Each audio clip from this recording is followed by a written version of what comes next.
Hello dear, welcome back my YouTube channel JESSU for physics mathematics M4 की मैं बात कर रहा हूँ BAS 303403। ठीक है, सिर्फ इतना कर लो 50+ नंबर आ जाएंगे। ठीक है, मैं ज़्यादा टॉपिक नहीं बता रहा हूँ, ओनली तीन टॉपिक आपको बता रहा हूँ, उतना तैयार कर लेना, इसलिए आपको 50+ नंबर आ जाएंगे। ठीक है, काफ़ी सिलेबस आपका अच्छा खासा कर दिया गया है, पहले सिलेबस काफ़ी था, अब कम कर दिया गया है, पर जो टॉपिक बता रहा हूँ उतना कर लेना। ठीक है, बात करते हैं पेपर कोड मैच कर लेना। ठीक है, यूनिट नंबर 1 की बात करता हूँ।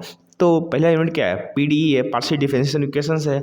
तो इसमें जो टॉपिक बनते हैं आपके, सबसे पहला एक तो लैग्रेंज से बनता है, दूसरा चारपीट से बनता है। चारपीट का बाय नेम क्वेश्चन बनता है। जब भी क्वेश्चन चारपीट का बना है, आप प्रीवियस सेम अपना देखेंगे तो उसमें भी क्वेश्चन आया है आपका, और बाय नेम पूछा गया है, चारपीट मेथड से सॉल्व करिएगा। ठीक है, तो यहाँ दोनों से कोई हमेशा दोनों बनते हैं, पर यह है कि या इससे बनेगा या इससे बनेगा। मुझे भी लग रहा है इस बार भी चारपीट से ही बनेगा। ठीक है, पर आप दोनों को तैयार कर लेना।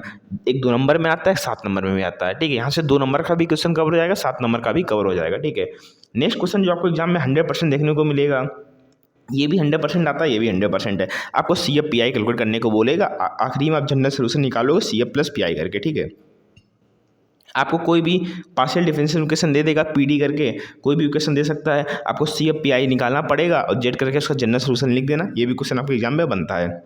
यदि आपने M2 को अच्छे से पढ़ा होगा, मैथमेटिक्स 2 को, तो अब ये भी वहाँ पर किए होंगे। फर्स्ट यूनिट यही था। ठीक है, उसमें भी हम लोग CF PI निकाले थे, जनरल इक्वेशंस निकाले थे, CF+PI किए थे। ठीक है, तो ये क्वेश्चन हम लोग M2 में लगा चुके हैं। यदि आपको M2 में अच्छी आपने प्रैक्टिस की होगी तो यहाँ पर आपको टाइम बच जाएगा। ठीक है, नेक्स्ट बात करते हैं, एक ये टॉपिक, तो 3 ही क्वेश्चन आपको आएंगे, आप भी जानते हो। एक ये क्वेश्चन, 2 क्वेश्चन, 3 क्वेश्चन। 3 क्वेश्चन आपको एग्जाम में भी देखने को मिलेंगे। सेक्शन B में 1 क्वेश्चन, सेक्शन C में 2 क्वेश्चन। ठीक है, जिसमें आपको 3 क्वेश्चन करने पड़ते हैं, सॉरी 2 क्वेश्चन करने पड़ते हैं, सेक्शन C का, सेक्शन B का। सेक्शन C में ऑप्शन क्वेश्चन होता है। तो मैं 3 ही टॉपिक बताया हूँ, पहला, दूसरा, तीसरा, तीनों क्वेश्चन तैयार कर लेना। ठीक है, नंबर 2 की बात करता हूँ। तो यूनिट नंबर 2 में भी मैं 3 ही टॉपिक बताया हूँ। ठीक है, पहला मेथड ऑफ सेपरेशन, ये भी आप M2 में पढ़े होंगे, मुझे याद है M2 में मैं पढ़ा था, 3 साल पहले की बात है। अब भी आपके में टॉपिक आए M4 में, तो आपको याद होगा। ठीक है, आप तो प्रीवियस ईयर ही पढ़े हो ना, तो M2 में इसको पढ़े हो, मेथड ऑफ सेपरेशन को, आपको याद है 100% यहाँ से क्वेश्चन बनेगा, वो भी बाय नेम। ये भी बाय नेम क्वेश्चन आता है, आपको लिखेगा using the method of separation. ठीक है, एक क्वेश्चन आपको बन गया। सेकंड क्वेश्चन, तो इसमें हीट है, वेव है। मैं आज तक हीट एंड वेव इक्वेशंस नहीं पढ़ा हूँ, इसलिए मैं इसमें लिखा भी नहीं। जब मैं नहीं पढ़ा तो आपको कैसे पढ़ने दूँ, बिकॉज लॉजिक है उसका। उसके क्वेश्चंस काफ़ी लॉन्ग होते हैं यार, मेरे माइंड से तो बाहर हो जाते हैं, इतने लंबे लंबे क्वेश्चंस। मुझे नहीं लगता कि उनको जब सॉल्व करो एग्जाम टाइम पे, और जो जनरल कॉपी चेक कर रहा है उसको नॉलेज होगा इतना। तो मैं हीट और वेव इक्वेशन पढ़ता ही नहीं हूँ। पर किस्मत भी अच्छा है यार कि हमेशा लाप्लास ही आया। जब मैं पेपर दिया था तो मेरे में लाप्लास आया था, होप आपके में भी लाप्लास आया। ठीक है, लाप्लास इंपॉर्टेंट है, इसे कवर कर लेना। हीट और वेव को देख लेना यार, option by chance heat and wave का क्वेश्चन दे दे, पर देता भी ऐसे बार नहीं, इंपॉर्टेंट टॉपिक है। हीट एंड वेव से क्वेश्चन आते हैं, पर लाप्लास तैयार कर लेना। यदि आएगा तो ऑप्शन में आएगा, जैसे मेथड ऑफ सेपरेशन का आपको सेक्शन नंबर C में देखने को मिलेगा, ऑप्शन में हो सकता है कि आपको दे दे। ठीक है, और यहाँ से भी, तो वो फोरियर में यार काफ़ी टॉपिक है। मैं साइन और कोसाइन बताता हूँ, साइन और कोसाइन का क्वेश्चन आपको मिलेगा। कॉम्प्लेक्स फोरियर भी है इसमें, मैं देख रहा था, पर इंपॉर्टेंट से सिर्फ 2 ही हैं, साइन एंड कोसाइन। आपको 2 फॉर्मूले बहुत याद है। आपको फोरियर साइन का फॉर्मूला याद होना चाहिए, फोरियर कोसाइन का याद होना चाहिए। अरे फॉर्मूला याद है दोनों का, तो मैथड है, बेसिक है यार। चाहे फंक्शन कोई भी दे दे, sin x/x दे दे, कोई भी फंक्शन दे दे, उसको बिजली फोरियर से सॉल्व कर पाएंगे। ठीक है, तो 3 ही सिर्फ टॉपिक बताए हैं आपके एग्जाम में, 3 ही क्वेश्चन देखने को मिलेंगे। ठीक है, तो 3 टॉपिक तो पढ़ के जाना ही जाना है ये। ठीक है, टाइम कम, इसलिए मैं आपको थोड़ा डिटेल नहीं बता रहा हूँ, ब्रीफ में बता रहा हूँ, कवर कर लेना, हो जाएगा इतने में काम। ठीक है, बिकॉज आपको 70 में 70 नहीं लाना, मैं बोला हूँ 50+, तो 50+ तो यहाँ से आ जाएंगे ईजिली। ठीक है, यूनिट नंबर 3 की बता रहा हूँ। यूनिट नंबर 3 तो काफ़ी कुछ कम कर दिया गया है इसमें सिलेबस आपका, सिर्फ 3 ही टॉपिक आप पढ़ लेना। ठीक है, पहला आपका मूवमेंट, स्क्यूनेस और क्रोटन से, यहाँ से भी बाय नेम क्वेश्चन बनता है। आपसे मूवमेंट फाइंड करने को बोलेगा, आपको स्क्यूनेस फॉर्म करने को बोलेगा, आपको कर्टोसिस फॉर्म करने को बोलेगा, तो यहाँ से क्वेश्चन बनते हैं, इंपॉर्टेंट है। दूसरा आता है कर्व फिटिंग का, यहाँ से भी क्वेश्चन बनता है, ये भी इंपॉर्टेंट है। तीसरा टॉपिक ये भी तैयार कर लेना, कोरिलेशन एंड रिग्रेशन, यहाँ से भी क्वेश्चंस बनते हैं। तो ओनली मैं आपको 3 ही टॉपिक बता रहा हूँ, इन 3 को तैयार कर लेना। आपके एग्जाम में 3 ही क्वेश्चंस आएंगे, तो यहीं से बनेंगे। ठीक है, आप प्रीवियस सेम में रिजल्ट पेपर देखेंगे, यहीं से क्वेश्चन तीनों बने हैं। इससे प्रीवियस देखोगे, इसी टॉपिक से क्वेश्चंस बने हैं तीनों। ठीक है, तैयार कर लेना। यूनिट नंबर 4 की बात करते हैं, तो 4 में 100% आपका नॉर्मल डिस्ट्रीब्यूशन हर बार क्वेश्चन बनता है, हर सेम में बनता है।